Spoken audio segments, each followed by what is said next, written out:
Alright, what is up, YouTube?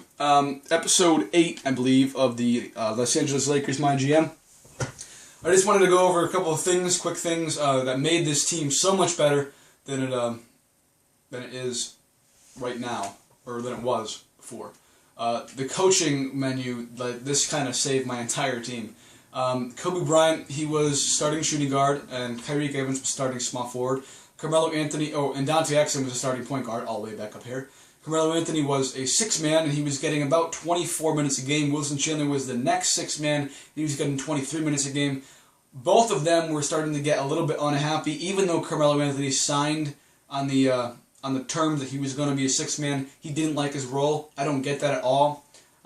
The agent, as you can see right here, it says right here, what the agent's saying, you've given more to my client than he would ever expect. He loves his role with the team and ample playing time he's been getting. That wasn't that way before. He said that that he wasn't expecting the role he got, which I don't get at all. No, not Carmelo, sorry. 2K needs to fix that.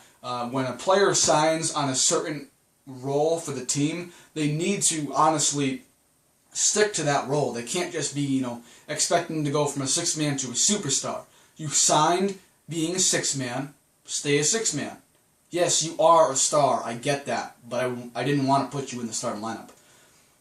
Actually, it's a good thing that I did, though, because our team did get better. I just didn't want to put Kobe Bryant into the point guard position. I didn't know if he was going to pass enough, because it is Kobe, and he ended up actually passing quite a lot, so that helped our team quite a lot. Actually, I don't know if he passes a lot. Let's actually check that out. Yes, we averaged about 5.6 assists, so a decent amount of assists, not that bad. I guess he always has really passed. I guess he really has never, not passed. That's just something people say. Wow, okay. This is a rumor then. And wow, he's friggin' old. Huh. That's a lot of years to go down. All the way down to 1996, 97. Wow, holy crap, Kobe. You are a friggin' dinosaur.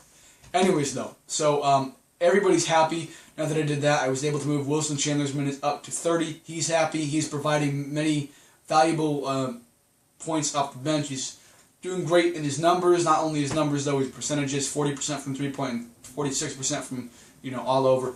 That is honestly great numbers. I'm very happy with those numbers. I hadn't checked out anybody else's numbers, but Wilson Chandler was one of the guys who I wanted to keep on this team, and unfortunately I didn't think I was going to be able to until I made this change, and yeah, so that is why, oh sorry, I didn't mean to do that.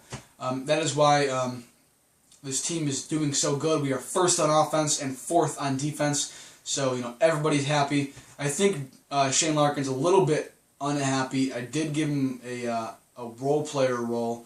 Unfortunately, though, I do think that he's a little bit ticked off. That role player role made him happier. He was a prospect, and he was a little bit below that line you see there, the 75% line.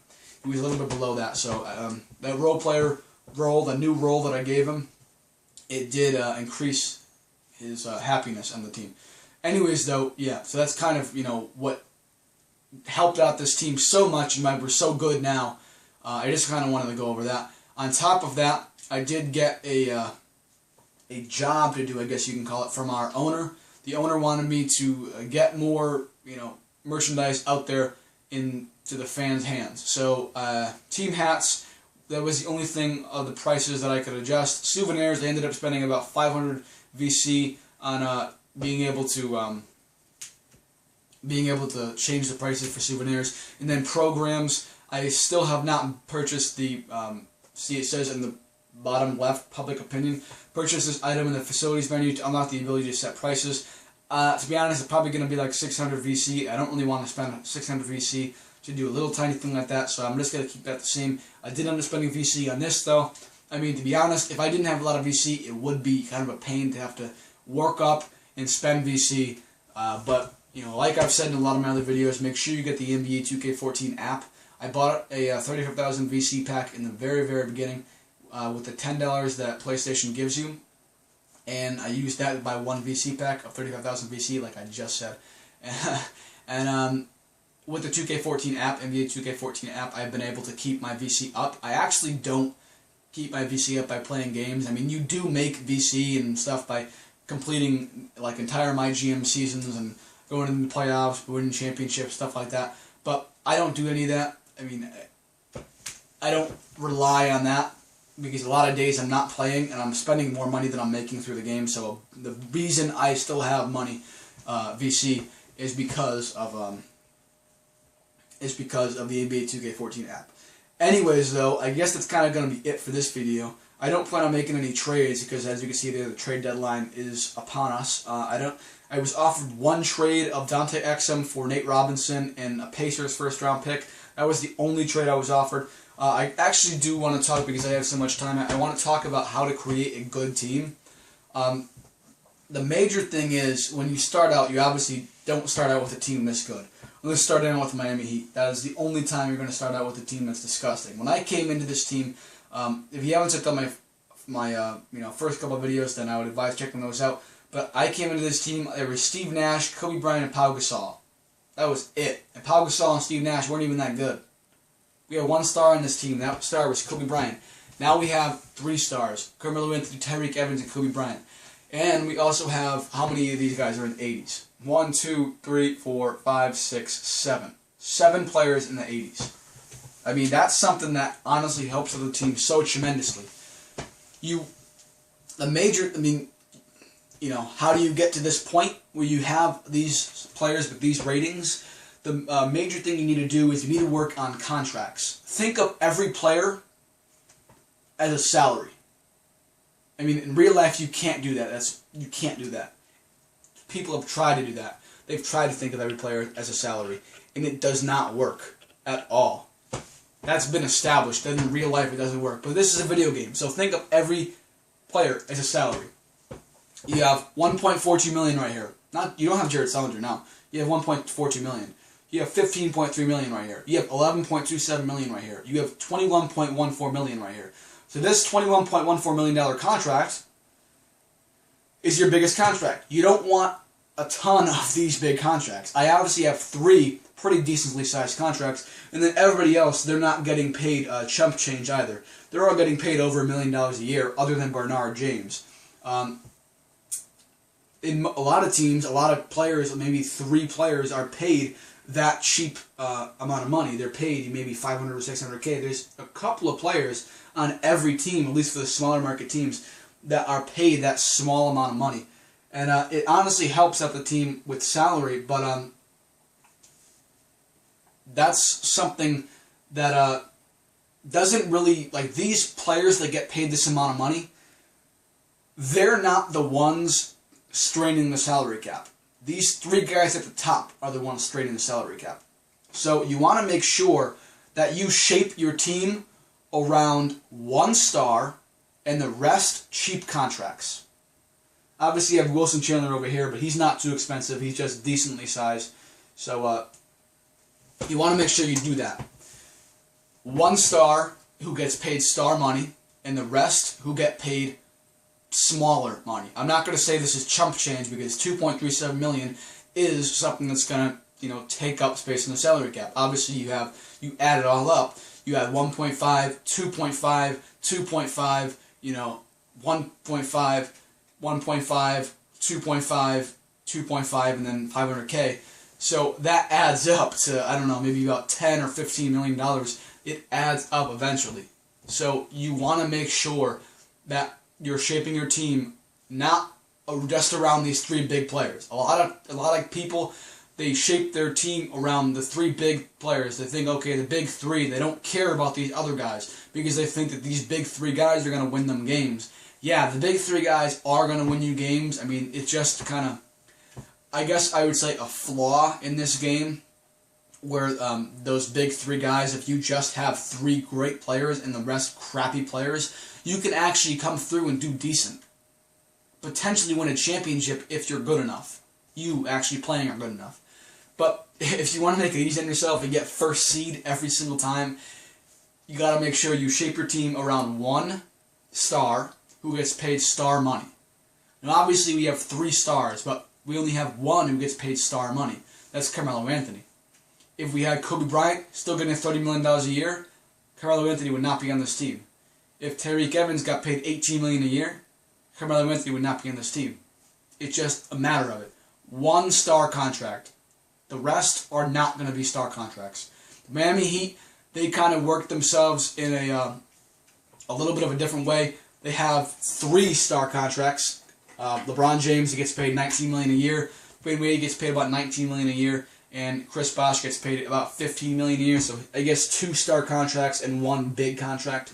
But that's the Miami Heat. They ended up making it work. They also have a lot of bad players down at the bottom of their rotation. So it's also what you need to think about. They don't have a guy. They don't have all 80s players. They have all, they have like 2 or 3 80s players, and then the rest 70s players, and the rest 60s players, and like 2 50s players. So, that's their trade-off. And my personal philosophy is that, if you make your starting lineup so good that they come in and they pound the other team, and then both teams send out their backup lineup, and then they're like, okay, maybe we can, gain some on them because their backup lineup probably won't be that good because their starting lineup is so good. Well, if our backup lineup comes out and pounds the shit out of their backup lineup, now they're going to send out their starting lineup against our starting lineup again. They're going to get the shit pounded out of them again. It just adds up to wins. Right now we're like 44 or 45-12, and there's a reason for that, because we pound teams. That's what we do. We pound teams because our starting lineup pounds the starting lineup, our backup lineup pounds the backup lineup. Our backup lineup is a poor man's starting lineup. Actually, I would say a middle-income starting lineup. We don't even have that bad of a backup lineup. That's what you want to shape it around, though. You also want to get young players. Young players are very maneuverable. You can move a young player into a smaller role. You can move a young player into smaller minutes. You can move a young player to a different team much easier. Because a young player hasn't built up that respect level that they can, say, you can't tell me what to do. Marcus Smart's probably the only rookie who's going to come in and be a loudmouth and say, you can't tell me what to do. Probably one of the only rookies who's going to be like that. The rest of them, they're going to get told what to do, and they're going to do it. That's just the truth of it. That's what happens with rookies. That's what happens with young players. If you're below the age of 25, you haven't built up that respect level yet. Obviously, if you're above the age of 25, you've built up a little bit of the respect level. That's why Marshawn Brooks gets 8 million, or sorry, not 8 million. He gets 8 minutes a game rather than just 6 minutes a game. I would love to give Dario Saric 9 minutes a game, Shane Larkin 7 minutes a game, and Marshawn Brooks 6 minutes a game. But because he's older, he has more respect built up, and he's expecting to get those minutes. I got to give him 8 minutes a game, otherwise he's going to get mad. So you want young players. I obviously have 22 years old, 20 years old, 23 years old down here, 20 years old, 22 years old.